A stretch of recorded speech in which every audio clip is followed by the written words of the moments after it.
மகாபெரிவாச்சரணம். நம்முடைய வாழ்க்கை எப்படி இருக்குது அப்படின்னா, ஒரு சஞ்சலத்தோடையே போய்கிட்டு இருக்கு இல்லையா? அந்த சஞ்சலமான ஒரு வாழ்க்கையில் ஒரு அமைதி அப்படிங்கிற ஒரு வார்த்தை சேரும் பொழுது அத்தனைக்கும் ஒரு பெரிய மகத்துவம் இருக்கிற மாதிரி இருக்கும். ஏன்னா ஒரு செய்யக்கூடிய ஒரு விஷயத்துக்கு அந்த அமைதி சேர்ந்துருச்சுன்னா அதை சொல்லக்கூடிய பொருளே மாறிடும் அப்படின்னு சொல்லுவாங்க. இப்போ சாதாரணமாக ஒரு வார்த்தை நம்ம சொல்கிறோங்க. இப்போ நான் பேசிகிட்டு இருக்கேன்னு வச்சுக்கோங்க. இது சாதாரணமாக நம்ம பேசுகிறது வார்த்தைகள். அதே இந்த வார்த்தைகள் நமக்கு அமைதியை உண்டாக்கினால் அதன் பெயர் மந்திரம் அப்படின்னு சொல்கிறாங்க. சரி, செயல்கள். அப்போ செயல்கள் அமைதி வந்துச்சு அப்படின்னா அந்த செயல்கள் அமைதியை உண்டாக்கினால் அதன் பெயர் தந்திரம் அப்படின்னு சொல்கிறாங்க.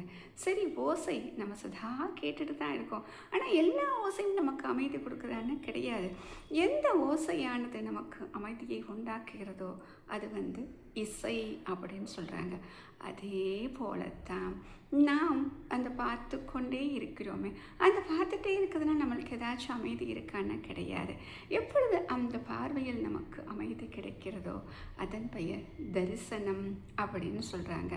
இப்போ ஒவ்வொரு விஷயத்துக்கும் அமைதி சேர பாருங்களேன், நம்மக்கிட்டேயே அதனுடைய அந்த மகத்துவம் எவ்வளோ பெருசாக மாறுதுன்னு நமக்கு தெரியுது இல்லையா?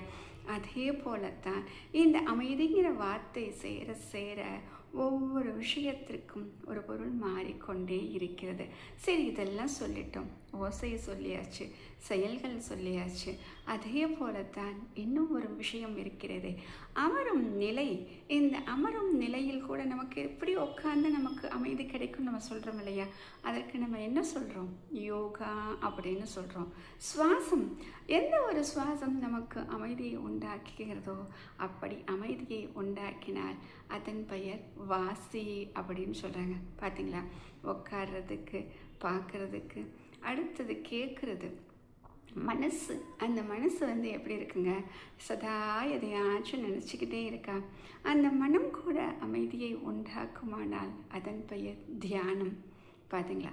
ஒரு அமைதிங்கிற வார்த்தை சேர்ந்த உடனேயே நம்ம வாழ்க்கையினுடைய லட்சியம், நாம் எதற்காக பிறந்தோம், இந்த ஜீவன் எதற்காக படைக்கப்பட்டதோ அத்தனையும் நமக்கு கிடைச்சிருச்சு.